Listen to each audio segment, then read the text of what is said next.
আমরা যদি খুব ভালো করে নোটিস করি তাহলে আমরা দেখব যে যে কোনো কনভারসেশন স্টার্ট হয় কিছু না কিছু কোয়েশ্চেন দিয়ে।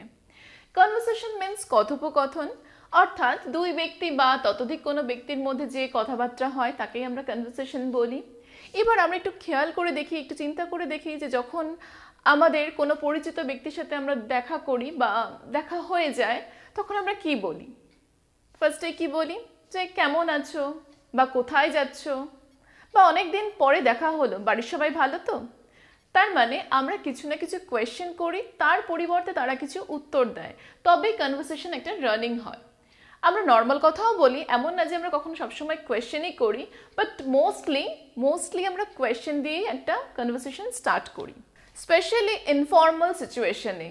ফর্মাল অর্থাৎ অফিসিয়াল কোনো মিটিংয়ে আমরা এরকম কিছু বলি না, বাট ইনফর্মাল সিচুয়েশনে মোস্টলি আমরা কোয়েশ্চেন দিয়েই আমাদের কথাবার্তা স্টার্ট করি।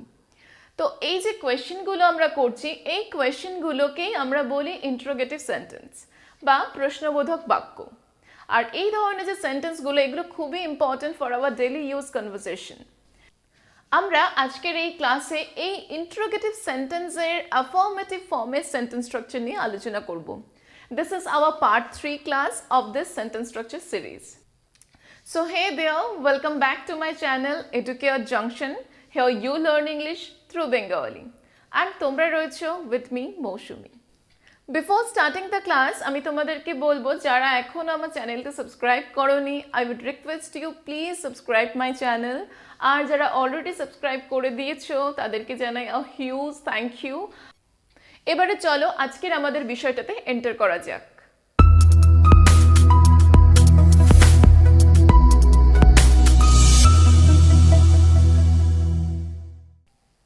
What is an interrogative sentence? Well, when a sentence asks a question, it's called an interrogative sentence. Interrogative sentence এর অর্থ হলো প্রশ্নবোধক বাক্য। আর এই প্রশ্নবোধক বাক্য কোনগুলো? যেগুলো দিয়ে আমরা কিছু না কিছু কোয়েশ্চেন করি, কিছু না কিছু প্রশ্ন করি। তো প্রশ্ন মানে এরকম নয় যে পরীক্ষার প্রশ্ন, প্রশ্ন মানে যেটা সাধারণ কোনো জিজ্ঞাসাবাদকেই আমরা প্রশ্ন বলতে পারি। তো এই যে কোয়েশ্চেন রয়েছে, আর ইন্টারোগেটিভ সেন্টেন্সকে আমরা কিন্তু কোয়েশ্চেনও বলতে পারি। Well, every interrogative sentence starts with a verb or an auxiliary verb and ends with a question mark or note of interrogation. অর্থাৎ যে কোনো ইন্টারোগেটিভ সেন্টেন্স আমরা ভার্ব কিংবা অক্সিলারি ভার্ব দিয়ে শুরু করি এবং শেষে কোয়েশ্চেন মার্ক বা নোট অফ ইন্টারোগেশন দিই। এই যে ইন্টারোগেটিভ সেন্টেন্স রয়েছে, এই ইন্টারোগেটিভ সেন্টেন্সকে আমরা কোয়েশ্চেনও বলতে পারি। এবার এই ইন্টারোগেটিভ সেন্টেন্সকে আমরা দুটো ভাগে ভাগ করেছি। First one is yes no question and second one is WH question. এবার এই ইয়েস নো কোয়েশ্চেনকে আমরা পোলার কোয়েশ্চেন বা ক্লোজ কোয়েশ্চেন বলতে পারি, অ্যান্ড WH কোয়েশ্চেনকে আমরা ওপেন কোয়েশ্চেন বলতে পারি। Now what is yes no question? Yes no question কোনগুলো? ওয়েল, ইয়েস নো কোয়েশ্চেন হচ্ছে সেই ধরনের কোয়েশ্চেন যে কোয়েশ্চেনগুলোর উত্তর আমরা হ্যাঁ কিংবা নাতে দিতে পারি। হ্যাঁ কিংবা নাতে দিতে পারি, কিংবা আমরা মাথা নাড়িয়ে উত্তর দিতে পারি। অনেকে মাথা নাড়িয়ে হ্যাঁ বলে বা মাথা নাড়িয়ে না বলে, সেটাও যেহেতু আলটিমেটলি হ্যাঁ কিংবা না বোঝানো হয়, তো সেই ধরনের কোয়েশ্চেনকেই আমরা বলি yes no question. Now what is WH question? WH question হলো সেই ধরনের কোয়েশ্চেন যে কোয়েশ্চেনগুলোর অ্যান্সার আমরা হ্যাঁ কিংবা নাতে দিতে পারি না, অন্য কিছু দিতে হয় বা সেপারেটলি একটা আলাদা উত্তর হয়।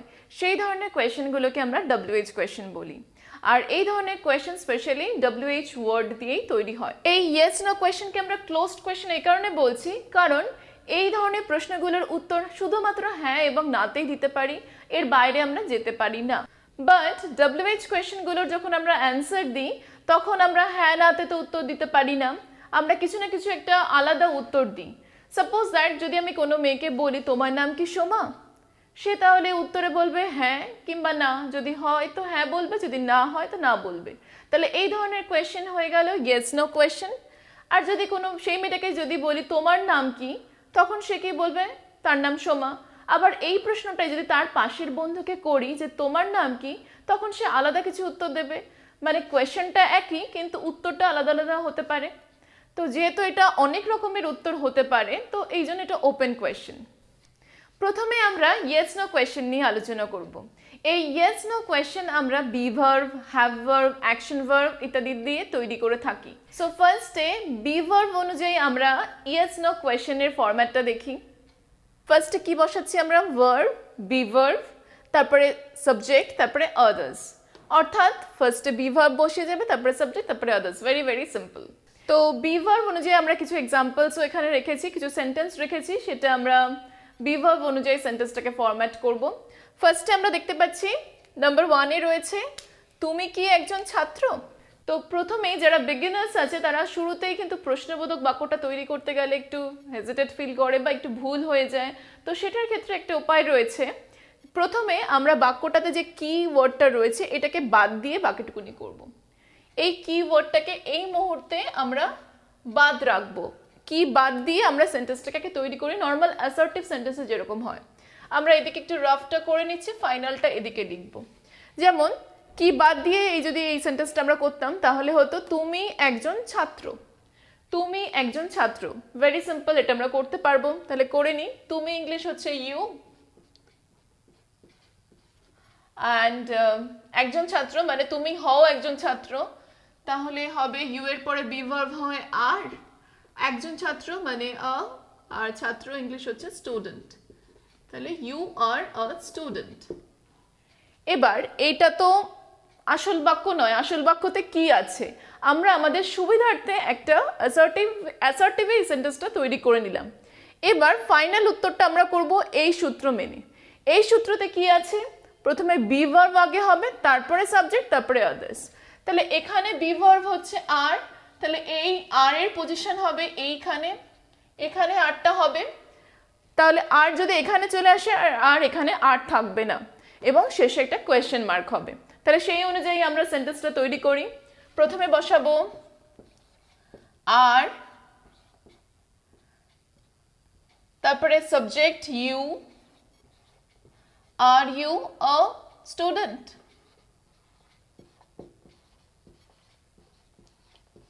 দেন কোয়েশ্চেন মার্ক।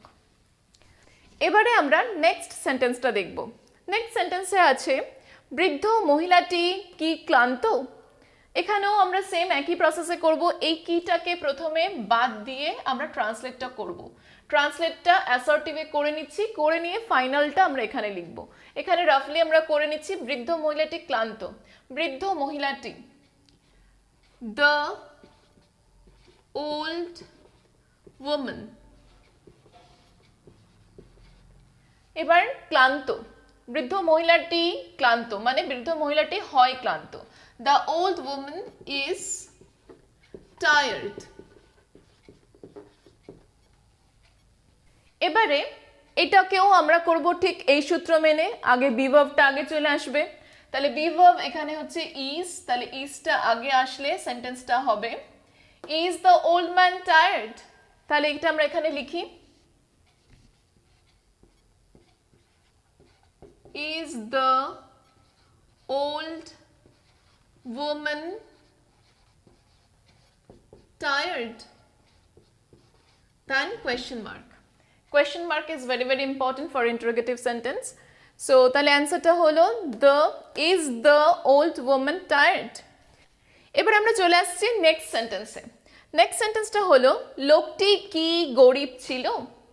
তাহলে আবার আমরা সেন্টেন্সটা করব কিটাকে বাদ দিয়ে, নর্মালি সেন্টেন্সটা আমরা এখানে করি লোকটি গরিব ছিল।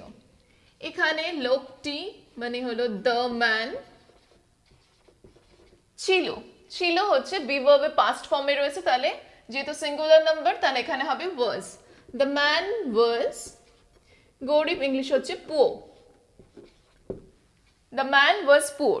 এটা আমরা কি বাদে তৈরি করলাম। এবার বাক্যটাতে আসলে রয়েছে কি, তাহলে আমরা কিটা লেখার জন্য বি ভার্বটাকে আগে নেব। তাহলে এখানে বি ভার্ব হলো ওয়াজ, এই ওয়াজটাকে আমরা আগে নিচ্ছি। আগে নিলে হচ্ছে ওয়াজ দ্য ম্যান পুয়ার, তাহলে সেটা লিখে ফেলি ওয়াজ দ্য ম্যান পুয়ার। ওকে, তাহলে যখনই আমরা কিটা বাদে আগে নর্মালি তৈরি করে নিচ্ছি এবং পরে বি ভার্বটাকে ট্রান্সফার করছি, তাহলে এইভাবে করলে জিনিসটা আরেকটু ইজি হয়ে যায়। আর এটা আমাদের প্রথমে করতে হয়। আমরা যদি এটা কয়েকবার প্র্যাকটিস করে নিই তারপরে আস্তে আস্তে আমাদের আর এটাও করতে লাগে না, আমরা ডিরেক্টলি এটাতে চলে আসি। এবারে আমরা ফোর্থ সেন্টেন্সটা দেখব। শিশুগুলি কি ঘরে ছিল? সিমিলারলি আমরা কিটাকে বাদ দিয়ে একটা তৈরি করছি অ্যাসার্টিভে। শিশুগুলি ইংলিশ হচ্ছে দ্য চিলড্রেন।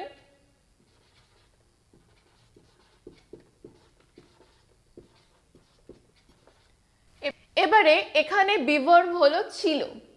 ছিলটা বিভার্বের পাস্ট ফর্ম, তার মানে এখানে ওয়াজ কিংবা ওয়্যার হতে পারে, কিন্তু আমাদের দেখতে হবে সাবজেক্টটা সিঙ্গুলারে আছে না প্লুরালে আছে। সাবজেক্টটা যেহেতু আমাদের প্লুরালে আছে দ্য চিলড্রেন, তাহলে আমরা ছিল ইংলিশ এখানে করব ওয়্যার। দ্য চিলড্রেন ওয়্যার ঘরে, মানে ইন দ্য রুম।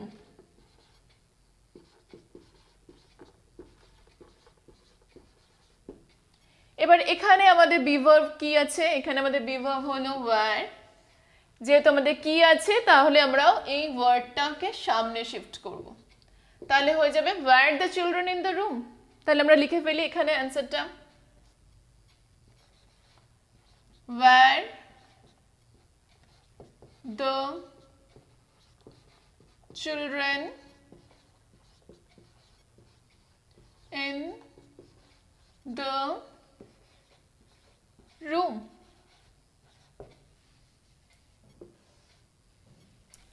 এবার আমরা চলে আসবো ফিফথ সেন্টেন্সে। সুনিতা এবং মিতালি কি তোমার বন্ধু? তাহলে এটাকেও আমরা তৈরি করে নিই কি বাদে। কি বাদ দিয়ে আমরা সেন্টেন্সটাকে তৈরি করি, এখানেই তৈরি করছি। প্রথমে লিখছি Sunita and Mitali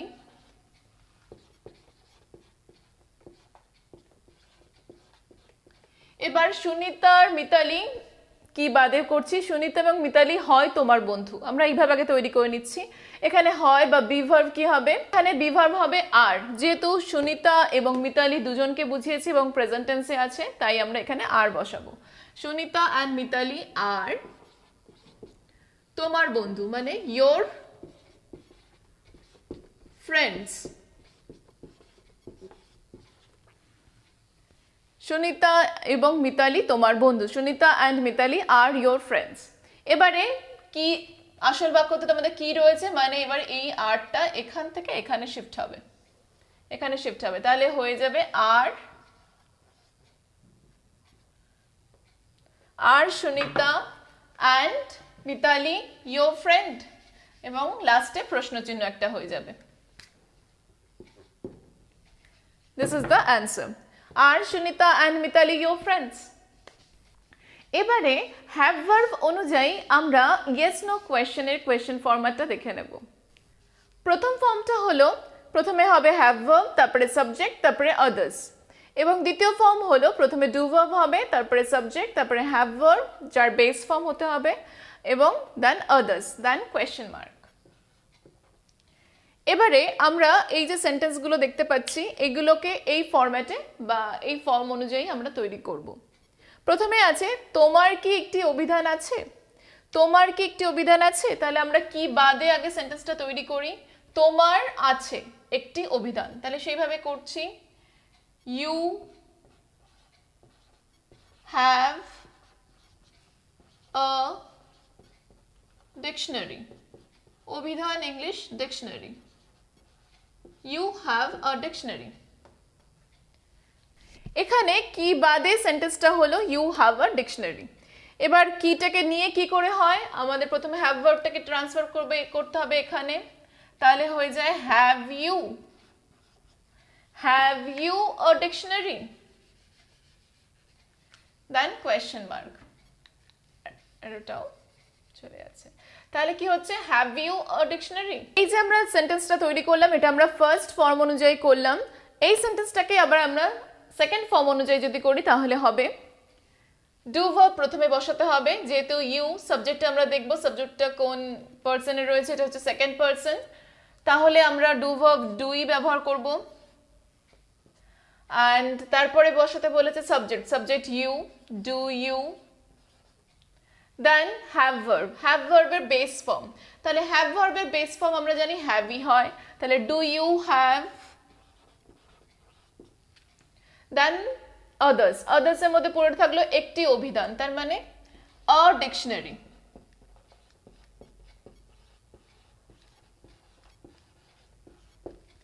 do you have a dictionary বা have you a dictionary.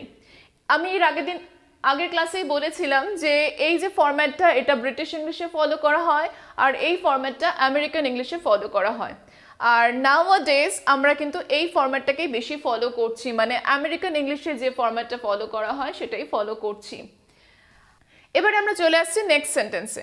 Next সেন্টেন্সটা দেখি, ছেলেগুলির কি ধৈর্য ছিল। আবার আমরা কিটাকে বাদ দিয়ে সেন্টেন্সটা তৈরি করি। ছেলেগুলির হচ্ছে the boys,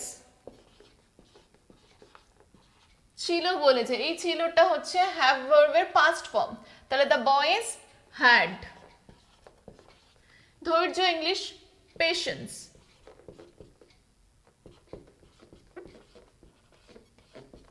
the boys had patience. তাহলে এটা কি বাদে আমরা তৈরি করলাম, এবার কি দিয়ে যদি আমরা সেন্টেন্সটাকে তৈরি করি তাহলে হ্যাডটা এখান থেকে এখানে চলে আসবে। হ্যাড আর এখানে থাকছে না, হ্যাডটা সামনে চলে আসছে। তাহলে হ্যাড দ্য বয়েজ পেশেন্স দিয়ে কোয়েশ্চেন মার্ক। এবার সেকেন্ড ফরম্যাটটা ফলো করে যদি আমরা করি তাহলে কি হবে, ডু ভার্ব। এবার এখানে ডু ভার্ব আমরা দেখছি কোন টেন্সে আছে, এখানে পাস্ট টেন্স রয়েছে, যেহেতু ছিল বলেছে মানে পাস্ট টেন্স, তাহলে ডু ভার্বের পাস্ট ফর্ম কি হবে, ডিড। তাহলে আমরা ফার্স্টে বসাবো ডিড। দেন সাবজেক্ট, এখানে subject the boys,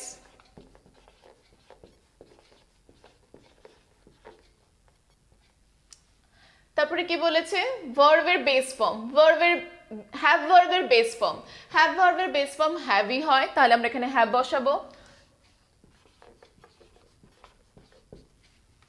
next others এর মধ্যে পড়ে রইল ধৈর্য, তাহলে ধৈর্য ইংলিশ আমরা লিখে ফেলি পেশেন্স, দেন কোয়েশ্চেন মার্ক। তাহলে কি হলো, did the boys have patience. এবারে আমরা থার্ড সেন্টেন্সটা দেখব। থার্ড সেন্টেন্সে কি আছে, দোকানটির কি অনেক শাখা আছে। সিমিলারলি আমরা কি বাদে সেন্টেন্সটা তৈরি করি, দোকানটির আছে, তাহলে দোকানটির ইংলিশ হচ্ছে দ্য shop has অনেক শাখা, many branches।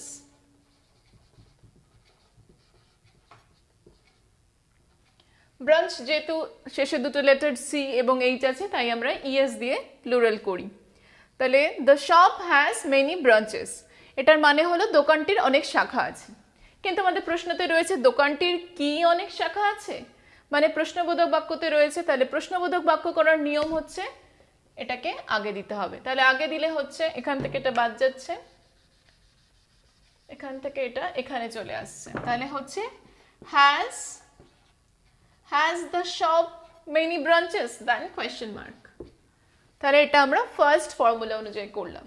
সেকেন্ড ফর্ম অনুযায়ী আমরা যদি করি তাহলে কি হবে, ফার্স্টে ডু ভার্ব দেখতে হবে এটা কোন টেন্সে আছে, এটা প্রেজেন্ট টেন্সে আছে, তাহলে এখানে ডু ভার্ব এবং এটা হচ্ছে থার্ড পারসন সিঙ্গুলার নাম্বার শপটা, তাহলে এখানে হবে do verb does. Do verb হলো ডাজ, তারপরে সাবজেক্ট, এখানে সাবজেক্ট হচ্ছে the shop,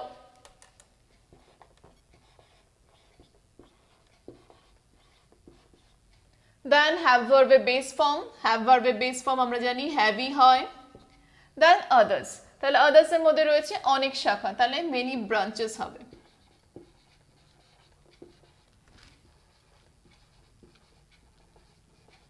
then question mark. তাহলে কি হচ্ছে, does the shop have many branches. এবারে আমরা দেখব ফোর্থ সেন্টেন্সটা। ফোর্থ সেন্টেন্সে রয়েছে রবির কি 3টি গল্পের বই আছে। তাহলে আমরা তৈরি করি কি বাদ দিয়ে আমরা সেন্টেন্সটা তৈরি করি, তাহলে কি হচ্ছে, রবির 3টি গল্পের বই আছে। রবি হ্যাজ 3 স্টোরি বুকস। এবারে আমাদের কি করতে হবে, যেহেতু প্রশ্ন করেছে কি আছে তাহলে এই হ্যাজটা এখানে শিফট হবে, সামনে শিফট হবে।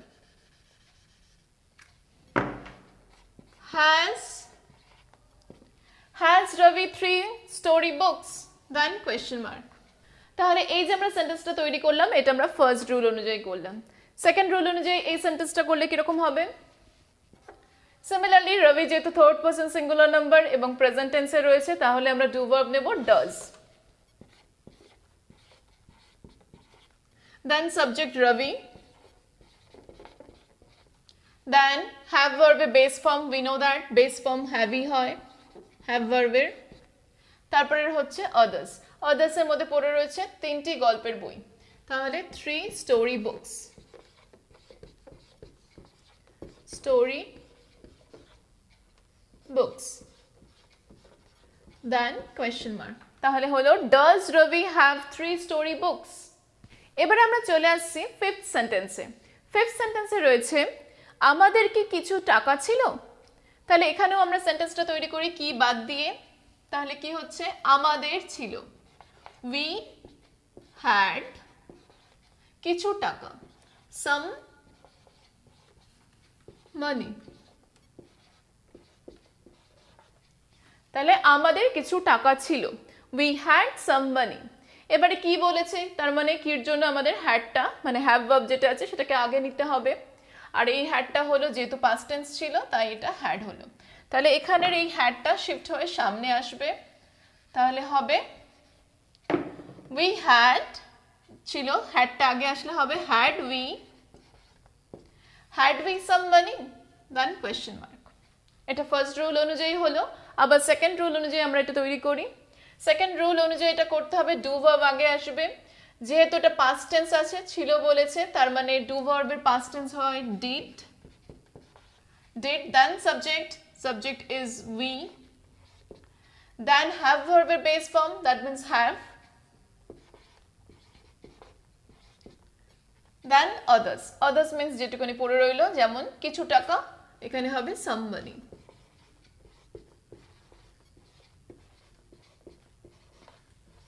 তাহলে কি হলো, ডিড উই হ্যাভ সাম মানি।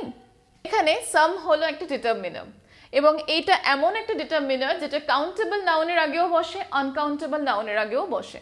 এখানে মানি কিন্তু আনকাউন্টেবল নাউন, মানি কিন্তু গোনা যায় না, মানে টাকা বা নোট, টাকা গোনা যায় না কিন্তু টাকার যে নোট হয় সেটা গোনা যায়। তো সব ডিটারমিনার্স এইরকম হয় না, কিছু ডিটারমিনার্স কাউন্টেবল নাউনের আগে বসে, কিছু ডিটারমিনার্স আনকাউন্টেবল নাউনের আগে বসে। তো আমরা যখন ডিটারমিনার্স নিয়ে আলোচনা করব কোনো পরবর্তী কোনো ভিডিওতে তখন সেটা নিয়ে আলোচনা করব। Now we are moving to action verb.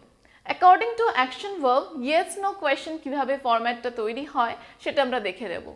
তো অ্যাকশন ভার্ব অনুযায়ী এর ফরম্যাটটা হয় প্রথমে বসে auxiliary verb, then subject, then main verb or action verb, then others. Okay, এবারে এই যে ফরম্যাটটা আছে এর মধ্যে যে অক্সিলারি ভার্ব আছে, এই অক্সিলারি ভার্ব অনেক কিছু হতে পারে, বি ভার্ব হতে পারে, হ্যাভ ভার্ব হতে পারে, do verb means do, did, does এগুলো হতে পারে, অ্যান্ড মডেলস হতে পারে, modals means can, could, will, would, shall, should এগুলো হতে পারে। তো আমরা দেখে নিই কিছু এক্সাম্পলস, কিছু সেন্টেন্স আমি এখানে রেখেছি। তো এই ফরম্যাট অনুযায়ী আমরা সেন্টেন্সটা স্ট্রাকচার করব। ফার্স্টে দেখে নিই প্রথম কি সেন্টেন্স বলেছে, আমরা কি প্রতি বছর পুরী যাই। তাহলে এই সেন্টেন্সটাও আমরা তৈরি করব কি বাদ দিয়ে, নর্মালি যেমন হয়। তাহলে কি হচ্ছে, আমরা প্রতি বছর পুরী যাই, আমরা ইংলিশ হচ্ছে উই, তারপরে ভার্ব হচ্ছে যাই, তাহলে উই গো, কোথায় যাই, to Puri, we go to Puri, প্রতি বছর English every year, every year. তাহলে সাধারণে বাক্যটা তৈরি হচ্ছে we go to Puri every year, আমরা প্রতি বছর পুরী যাই। এবারে যেহেতু প্রশ্নতে কি বলেছে তাহলে কি এর জন্য আমাদের কি করতে হবে, প্রথমে একটা অক্সিলারি ভার্ব বসাতে হবে। এবারে এই যে অক্সিলারি ভার্বটা এখানে হবে সেটা ডিপেন্ড করে সেন্টেন্সটা কোন টেন্সে আছে, সাবজেক্ট কোন পার্সনে আছে এবং কি কোন নাম্বারে আছে তার উপরে ডিপেন্ড করে হয়। তো এখানে সাবজেক্ট হলো উই এবং এটা প্রেজেন্ট টেন্সে আছে, তাহলে আমরা এখানে auxiliary verb do verb use করব, যেহেতু এটা action verb or doing verb তাই তার জন্য আমরা ডু ভার্ব ডু ইউজ করলাম। তাহলে সেন্টেন্সটা হলো do we go to Puri every year, then question mark. Okay, next সেন্টেন্সটা আমরা দেখি। নেক্সট সেন্টেন্সটা রয়েছে ছাত্রটি কি রাত্রে ইতিহাস পড়ে। তাহলে প্রথমে আমরা কি বাদ দিয়ে সেন্টেন্সটা তৈরি করি, ছাত্রটি, দ্য স্টুডেন্টস, ছাত্রটি বলেছে তাহলে স্টুডেন্ট, দ্য স্টুডেন্ট, এবারে ভার্ব হচ্ছে অ্যাকশন ভার্ব হচ্ছে পরে, তাহলে যেহেতু এটা স্টুডেন্ট যেহেতু থার্ড পারসন সিঙ্গুলার নাম্বার এবং প্রেজেন্ট টেন্সে আছে তাহলে রিডস হবে, দ্য স্টুডেন্ট রিডস, কি পড়ে, ইতিহাস, দ্য স্টুডেন্টস রিডস হিস্ট্রি, রাত্রে পড়ে তাহলে অ্যাট নাইট। তাহলে কি হলো লাইনটা, যদি এরকম হয় কি বাদে যদি আমরা পড়ি ছাত্রটি রাত্রে ইতিহাস পড়ে, তাহলে এটা ট্রান্সলেট করলে হয় the student reads history at night. এবারে আমাদের প্রশ্ন করতে হবে কি রয়েছে বাক্যতে। এবারে এই সেন্টেন্সটাকে আমাদের প্রশ্নতে তৈরি করতে হবে। প্রশ্নতে তৈরি করার জন্য প্রথমে আমাদের অক্সিলারি ভার্ব বসাতে হবে এবং এই অক্সিলারি ভার্বটা ডিপেন্ড করে সাবজেক্টটা কোন নাম্বারে আছে এবং কোন পার্সনে আছে তার উপরে, এবং পুরো বাক্যটা কোন টেন্সে আছে। এখানে টেন্স হলো প্রেজেন্ট টেন্স এবং সাবজেক্ট হচ্ছে থার্ড পারসন সিঙ্গুলার নাম্বার, তাহলে আমরা এখানে অক্সিলারি ভার্ব বসাবো ডাজ, এবং এখানে যখনই ডাজ হয়ে যাবে তখন এখানকার রিড এর পরে যে এস ছিল, রিডস ছিল, সেই এসটা অমিট হয়ে যাবে, এখানে আর এস থাকবে না। এটার কারণ হচ্ছে আগে যখন আমরা এরকম এইটুকুনি সেন্টেন্স লিখেছিলাম the student reads history at night, তখন ওটা একটা অ্যাসার্টিভ সেন্টেন্স ছিল এবং সেই সেন্টেন্স অনুযায়ী এখানে অ্যাকশন ভার্ব ছিল এবং এটা একমাত্র ভার্ব ছিল। সেই ভার্বের মধ্যে আমরা দেখাতে চেয়েছি যে এটা থার্ড পারসন সিঙ্গুলার নাম্বার। কিন্তু যখন এই সেন্টেন্সে আরেকটা ভার্ব এসে গেল, আরেকটা অক্সিলারি ভার্ব, এটা মেইন ভার্ব, এটা অক্সিলারি ভার্ব, যেই অক্সিলারি ভার্ব এসে যায় তখন ওই যে থার্ড পারসন সিঙ্গুলার নাম্বার ছিল এবং প্রেজেন্ট টেন্সে ছিল সেটা আমরা ওই সামনের যে অক্সিলারি ভার্ব থাকে তার মধ্যে শিফট করে দিই, পরে আর সেটা থাকে না, এবং আমরা একই সেন্টেন্সে ভার্বের একই ফর্ম ইউজ করি না। তাহলে সেন্টেন্সটা হলো does the student read history at night, then question mark. Okay, এবার আমরা চলে আসছি থার্ড সেন্টেন্সে। থার্ড সেন্টেন্সটা হলো কি, বিপিন কি তাকে একটি চিঠি লিখেছিল। আমরা এগেইন একই রকম ভাবে সেন্টেন্সটা তৈরি করি কি বাদ দিয়ে, তাহলে কি হবে, বিপিন, তারপরে ভার্ব হচ্ছে লিখেছিল, তার মানে রাইট এর পাস্ট টেন্স রোট, বিপিন রোট তাকে একটি চিঠি, রোট হিম আ লেটার। ওকে, তাহলে বিপিন তাকে একটি চিঠি লিখেছিল, তাহলে হয় বিপিন রোট হিম আ লেটার। এবার সিমিলারলি এটাকে আমরা আবার কোয়েশ্চেনে করব। কোয়েশ্চেন করার জন্য আমরা কি দেখব, যে ফার্স্ট আমাদের অক্সিলারি ভার্ব বসাতে হবে এবং এই অক্সিলারি ভার্বটা ডিপেন্ড করে সেন্টেন্সটা কোন টেন্সে আছে এবং সাবজেক্টটা কিসে আছে, মানে কোন নাম্বারে আছে এবং কোন পার্সনে আছে। বিপিন যেহেতু থার্ড পারসন সিঙ্গুলার নাম্বার এবং টেন্সটা হচ্ছে এখানে পাস্ট টেন্স, তাহলে পাস্ট টেন্স যেই হয়ে যাচ্ছে তখন অক্সিলারি ভার্ব আমরা ডু ভার্বের পাস্ট ফর্ম করব, হবে ডিড, তাহলে এটা হয়ে যাবে ডিড। তাহলে ডিড বিপিন, এখানে আর রাইট, এখানে আর রোড থাকবে না, এটা হয়ে যাবে write, Bipin write him a letter, then question mark. তাহলে হচ্ছে did Bipin write him a letter. আচ্ছা, তাহলে ঠিক একই রকম আগেরটার মতনই এখানেও যখনই আমরা প্রথম অক্সিলারি ভার্ব, বাক্যের মধ্যে যে দুটো ভার্ব এসে গেল, প্রথম যে ভার্বটা থাকে, যে অক্সিলারি ভার্বটা থাকে তার মধ্যেই টেন্স অনুযায়ী সেটাকে শিফট করে দিতে হয়। পরের টেন্সটাকে, পরের যে ভার্বটা থাকে সেটা বেসিক্যালি ভার্বের ফার্স্ট ফর্মই থাকে। এগুলো স্পেশালি ফলো হয় মানে simple present, simple past, simple ফিউচারের ক্ষেত্রে। পারফেক্ট, কন্টিনিউয়াস এগুলো ক্ষেত্রে আলাদা নিয়ম। তো এক্ষেত্রে এই উত্তরটা হচ্ছে did Bipin write him a letter. এবারে আমরা দেখব ফোর্থ সেন্টেন্সটাতে কি আছে। ফোর্থ সেন্টেন্সে আছে ছেলেগুলি কি তোমার সাথে ঝগড়া করে। ঠিক একই রকম ভাবে আমরা এটাও করছি, কি বাদ দিয়ে সেন্টেন্সটা করি, ট্রান্সলেট করি। ছেলেগুলি, ছেলেগুলি ইংলিশ দ্য বয়েজ, ভার্ব হলো ঝগড়া করে, তাহলে কোয়ারেল,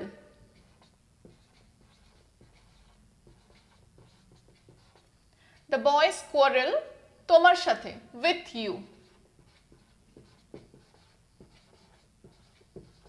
তাহলে ছেলেগুলি তোমার সাথে ঝগড়া করে, তাহলে হয় the boys quarrel with you. এবার এটাকে আমরা প্রশ্নবোধক বাক্যতে করব। প্রশ্নবোধক বাক্যর জন্য প্রথমে আমাদের অক্সিলারি ভার্ব ব্যবহার করতে হবে, এবং অক্সিলারি ভার্ব আমরা জানি যে সেন্টেন্সটা কোন টেন্সে আছে তার উপরে ডিপেন্ড করে, এবং সাবজেক্টটা কোন নাম্বার এবং কোন পার্সনে আছে তার উপরে ডিপেন্ড করে হয়। তো যেহেতু সাবজেক্টটা হলো থার্ড পার্সন প্লুরাল নাম্বার, তাহলে আমরা ডাজ ব্যবহার করব না। আর প্রেজেন্ট টেন্সেও আছে, তাহলে আমরা ডাজ ব্যবহার করব না, করব do. Do verb, auxiliary verb আমরা ডু ভার্ব হিসেবে ডু রাখবো। তাহলে হবে do the boys quarrel with you, then question mark. Okay, next আমরা চলে আসছি ফিফথ সেন্টেন্সে। ফিফথ সেন্টেন্সে আছে শিকারিটি কি বাঘটিকে হত্যা করেছিল। তাহলে চলে আসছি আবার কি বাদে ট্রান্সলেটটা করি। শিকারিটি, দ্য হান্টার,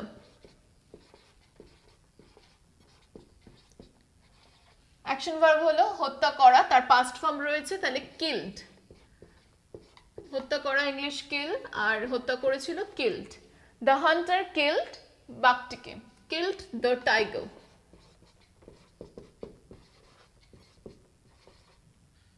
ওকে, তাহলে কি বাদে আমরা ট্রান্সলেট করলাম শিকারিটি বাঘটিকে হত্যা করেছিল, the hunter killed the tiger.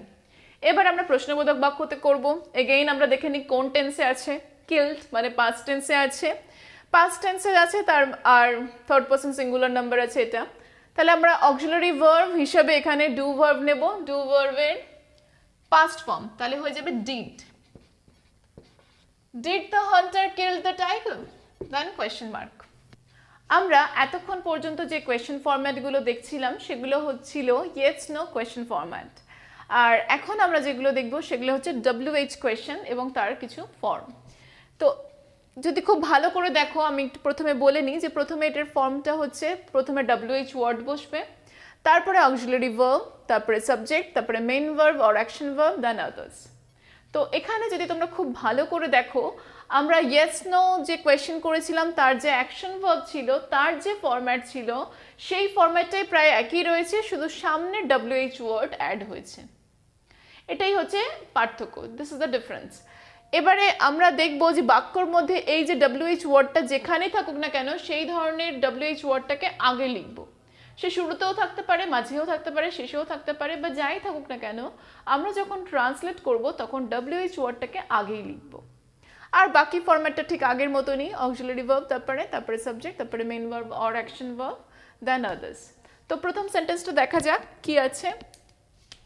প্রথম সেন্টেন্সটা রয়েছে তোমরা কখন বিদ্যালয়ে যাও। তাহলে এই রুল অনুযায়ী আমাদের প্রথমে WH ওয়ার্ডটার বাংলা লিখতে হবে। এখানে কখন, তার আগে একটু বলে নিই WH ওয়ার্ড কোনগুলো। WH ওয়ার্ড হয় যেমন who, whom, whose, what, when, which, why. এই যে WH দিয়ে তৈরি হয় যে ওয়ার্ডগুলো, সেগুলো WH ওয়ার্ড বলে। WH ফ্যামিলির একটা ওয়ার্ড, আর তার মধ্যে থাকে হাউ, HOW, হাউ, এটাকেও আমরা WH ওয়ার্ডের মধ্যেই ফেলি। তো এবারে দেখা যাক ফার্স্ট এক্সাম্পলটা। ফার্স্ট এক্সাম্পলে রয়েছে তোমরা কখন বিদ্যালয়ে যাও। এখানে WH ওয়ার্ড হচ্ছে এই কখন, কখনকে ইংলিশে করলে হয় when, when। এবারে বলেছে তোমরা বিদ্যালয়ে যাও।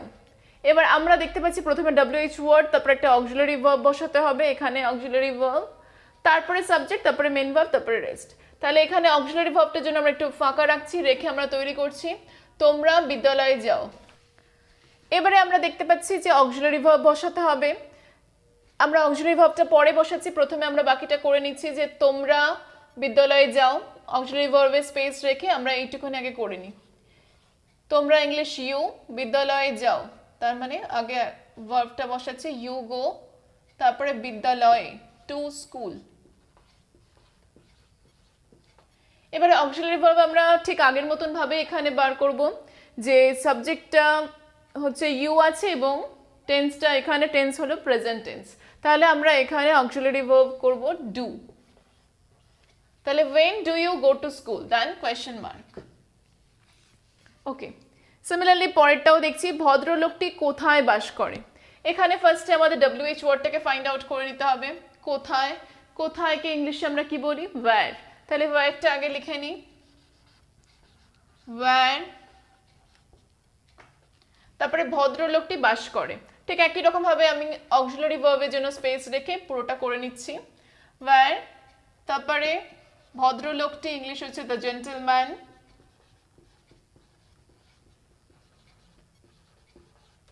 দেন বাস করে।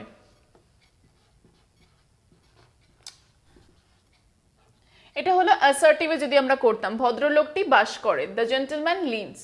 এবার আমরা অ্যাকশন ভার্ব যেহেতু লিভস আছে এবং আমাদের সামনে আরেকটা ভার্ব এসে যাচ্ছে অক্সিলারি ভার্ব, তাহলে আমরা এই যে ভার্বের সঙ্গে এস বা ইয়েস যোগ করেছি এটা এখানে শিফট করে দেব। তার মানে এখানে এটা নর্মাল লিভ এসে যাবে এবং এখানে আমাদের যেহেতু এটা প্রেজেন্ট টেন্স এবং থার্ড পারসন সিঙ্গুলার নাম্বার, তাহলে এটা হয়ে যাবে does. Where does the gentleman live? Then question mark. ওকে, ঠিক একই রকম ভাবে আমরা পরেরটা দেখব। গতকাল আমার কাকিমা কি রান্না করেছিল। এবার এক্ষেত্রে এটা করার আগে আমি একটু বলছি, এই যে কিটা রয়েছে এটা কিন্তু কয় দীর্ঘই রয়েছে। এর আগেরগুলো যেগুলো আমরা করেছিলাম মানে ইয়েস নো কোয়েশ্চেনে যে কিটা লিখেছিলাম, কিগুলো লিখেছিলাম সেগুলো ছিল কয় হস্যই। তো এই কয় হস্যই এবং কয় দীর্ঘ এর মধ্যে পার্থক্য কি? What is the difference? Well, কয় হস্যই যদি আমরা লিখি তার মানে কয় হস্যই দিয়ে যে প্রশ্নটা করি সেই প্রশ্নের উত্তর সবসময় হ্যাঁ কিংবা নাতেই হবে। কিন্তু কয় দীর্ঘই দিয়ে যদি প্রশ্ন করি তাহলে তার উত্তর বিভিন্ন হতে পারে। সিমিলারলি যেমন আমি একটা এক্সাম্পল দিয়েছিলাম যে তোমার নাম কি সোমা, তখন যদি ওই কি যদি আমরা লিখি তখন ওটা হয়ে যায় কয় হস্যই কি, আর যদি বলি তোমার নাম কি তখন হয়ে যায় কয় দীর্ঘই কি। ওকে, এবার আমরা চলে আসছি আমাদের ট্রান্সলেটে। প্রথমে আমরা দেখি, প্রথমে আমাদের কি বসাতে হবে? WH word. ঠিক এখানে WH ওয়ার্ড কোনটা? গতকাল আমার কাকিমা কি রান্না করেছিল, তাহলে কি এর ইংলিশ আগে লিখে নিই। কি এর ইংলিশ হচ্ছে হোয়াট। এবার আমাদের অক্সিলারি ভার্ব বসাতে হবে, সেটা আমরা স্পেস রেখে নর্মাল অ্যাসার্টিভে যেভাবে তৈরি হয় সেভাবে আগে বানিয়ে নিই, তারপরে আমরা এখানে একটা অক্সিলারি ভার্ব সেই অনুযায়ী পুট করব পরে। এরপরে আসছে গতকাল আমার কাকিমা। গতকাল এই সময় টাইপের থাকলে এটা হয় একদম শুরুতে দিয়ে দিতে হয়, নয় শেষে দিতে হয়, তো আমরা শেষে দেব। এখন দেখে নিই সাবজেক্ট। অক্সিলারি ভার্বের পরে আছে সাবজেক্ট। সাবজেক্ট হচ্ছে আমার কাকিমা, মাই আন্ট। তারপরে মেইন ভার্ব বা অ্যাকশন ভার্ব, এখানে রান্না করেছিল, রান্না করা ইংরেজি কুক, রান্না করেছিল তাহলে হবে কুকড।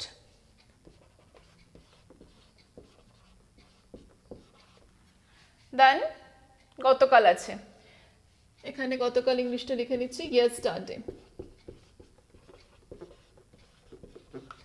তাহলে কির জন্য ওয়ার্ড লিখে নিয়েছি, বাকিটা পড়ে রইল গতকাল আমার কাকিমা রান্না করেছিল, মাই আন্ট কুকড ইয়েস্টারডে। এবার এটাকে আমরা প্রশ্নতে করব। প্রশ্নতে আমরা দেখতে পাচ্ছি person third person singular number এবং টেন্স হচ্ছে পাস্ট টেন্স। যখন পাস্ট টেন্স হয়ে যাবে তখন ডু ভার্বেরও পাস্ট ফর্ম এসে যাবে, তাহলে এটা হবে ডিড। তাহলে এটা হয়ে যাবে what did my aunt cook yesterday, then question mark. এখানে যখন পাস্ট টেন্স এসে যায় এখানে আর পাস্ট থাকে না। দুটো ভার্ব যখন বাক্যে এসে যায় প্রথম ভার্ব অর্থাৎ অক্সিলারি ভার্বেই পাস্ট টেন্সটা শিফট হয়ে যায়, পরে এখানে ভার্বের মেন ফর্মই থাকে। মানে এগুলো যখন সিম্পল বা সিম্পল প্রেজেন্ট ফিউচার বা পাস্ট বোঝায় তখন। এবারে আমরা চলে আসবো ফোর্থ সেন্টেন্সে। ফোর্থ সেন্টেন্সে আছে উনি কিভাবে ছেলেটিকে সাহায্য করবে। এখানে সিমিলারলি আমরা প্রথমে WH ওয়ার্ডটাকে ফাইন্ড আউট করব। কিভাবে, কিভাবে হলো WH ওয়ার্ড এবং এটাকে ইংলিশে বলা হয় হাউ। এবারে অক্সিলারি ভার্বের জায়গাটা আমরা একই রকম ভাবে ফাঁকা রেখে নর্মালি বাকিটা করছি এবং অ্যাসার্টিভ হিসেবেই আমরা সলভ করি। উনি ছেলেটিকে সাহায্য করবে, তাহলে অক্সিলারি ভার্বের জন্য ফাঁকা রেখে আমরা করছি উনি। উনি ইংলিশ হি, সাহায্য করবে উইল হেল্প ছেলেটিকে দ্য বয়। তাহলে উনি ছেলেটিকে সাহায্য করবে, হি উইল হেল্প দ্য বয়। এবার এখানে আমরা দেখতেই পাচ্ছি দুটো ভার্ব রয়েছে, এটা অক্সিলারি ভার্ব, এটা অ্যাকশন ভার্ব, মেইন ভার্ব। তাহলে অক্সিলারি ভার্বের পজিশন তো এখানে নয়, এটা এখানে চলে আসবে। তাহলে হয়ে যাবে এখানে এই উইলটা এখান থেকে এদিকে চলে আসবে। তাহলে সেন্টেন্সটা হয়ে যাবে how will he help the boy. Okay, how will he help the boy. Okay, এবারে আমরা চলে আসছি নেক্সট সেন্টেন্স, মেয়েটি কেন আয়নাটি ভেঙেছে। আবার আমরা WH ওয়ার্ডটাকে ফাইন্ড আউট করে নিই। কেন ইংলিশ হচ্ছে ওয়াই, অক্সিলারি ভার্বের জন্য স্পেস রাখলাম, রেখে মেয়েটি আয়নাটি ভেঙেছে। নর্মাল অ্যাসার্টিভে আমরা তৈরি করি, মেয়েটি, দ্য গার্ল আয়নাটি ভেঙেছে। ভেঙেছে মানে এটা প্রেজেন্ট পারফেক্টে রয়েছে, হ্যাজ ব্রোকেন, হ্যাজ ব্রোকেন। আয়নাটি ইংলিশ হচ্ছে the mirror, the mirror. Okay, এবারে আমরা দেখতে পাচ্ছি এখানেও আমরা একটা অক্সিলারি ভার্ব পেয়ে যাচ্ছি। তাহলে আমরা দেখতে পাচ্ছি এখানে হ্যাজ অক্সিলারি ভার্ব এবং ব্রোকেন এটা হলো মেইন ভার্ব বা অ্যাকশন ভার্ব। তাহলে অক্সিলারি ভার্বের স্পেস হচ্ছে এইখানটাতে, তাহলে এটাকে আমরা এখানে শিফট করব। তাহলে এই হ্যাজটাই সামনে চলে আসবে। Y has the girl broken the mirror. এগুলো হলো কিছু WH কোয়েশ্চেন্স। আমরা তাহলে আজকে ইয়েস নো কোয়েশ্চেন্স কিছু ফরম্যাট দেখলাম এবং WH কোয়েশ্চেনও কিছু ফরম্যাট দেখলাম। এবারে আমাদের যে ইন্টারোগেটিভ সেন্টেন্স বা কোয়েশ্চেন্স হয় সেটাকে কিন্তু yes no and WH question এই দুটো ছাড়াও আরও দুটো কোয়েশ্চেনে ভাগ করা যায়। সেটা হলো tag question and choice question. Tag কোয়েশ্চেনকে আমরা কোয়েশ্চেন ট্যাগও বলি। ট্যাগ কোয়েশ্চেনের ক্ষেত্রে প্রথমে একটা স্টেটমেন্ট থাকে, তারপরে একটা কোয়েশ্চেন থাকে, এবং এই স্টেটমেন্টটা যদি অ্যাফার্মেটিভে থাকে তাহলে কোয়েশ্চেনটা একটা নেগেটিভে হয়, আবার প্রথমে স্টেটমেন্টটা যদি নেগেটিভে থাকে তাহলে কোয়েশ্চেনটা একটা পজিটিভে হয়, অ্যাফার্মেটিভে হয়। তো কোয়েশ্চেন ট্যাগ বা ট্যাগ কোয়েশ্চেন নিয়ে আমরা পরবর্তী ভিডিওতে আলোচনা করব। পার্ট 4-এ আমরা যে ইন্টারোগেটিভ সেন্টেন্সের নেগেটিভ ফর্ম নিয়ে আলোচনা করব, সেই সময়ে আমি কোয়েশ্চেন ট্যাগ বা ট্যাগ কোয়েশ্চেন নিয়ে আলোচনা করব। আজকে আমরা একটু চয়েস কোয়েশ্চেন নিয়ে একটু জেনে নিই শর্টলি। চয়েস কোয়েশ্চেন কোনগুলো হয়? চয়েস কোয়েশ্চেন শুনেই বুঝতে পারছি যে চয়েস করার কিছু বিষয় থাকে। তার মানে আমি একটা কোয়েশ্চেন করলাম, তার মধ্যে দুটো অপশন দিয়েই দিলাম, সেই দুটো অপশনের ভিতর থেকে একটা অপশন চুজ করা যায় এমন যে প্রশ্নগুলো হয় সেই ধরনের প্রশ্নকে আমরা বলি choice question. For an example, what do you like, tea or coffee? তাহলে আমি যখন এরকম প্রশ্ন করলাম যে কি খেতে ভালোবাসো তুমি, চা না কফি, তার উত্তরে যখন আমি দুটো অপশন দিয়ে দিলাম তখন তোমরা যে কোনো একটা বলবে। তো এই ধরনের কোয়েশ্চেন হলো choice question. That's all about today's class. Now for your practice, I have given some sentences. আমি কিছু সেন্টেন্স দিয়েছি, এগুলো তোমরা ট্রান্সলেট করবে। The sentences are, first one is, সে কি প্রতিদিন গাড়িটি চালায়? Second one is, তার কি একটি বৃত্ত ছিল? Next, third, ছেলেটির কি অনেক বন্ধু আছে? Number 4, তোমার বোন কোথায় বাস করে? And the last one, number 5 is, গ্রামবাসীরা কি পুজো করেছিল? All of you please write your answer in comment box and see you in next video with another content. Till then, take care, keep practicing English. Bye bye.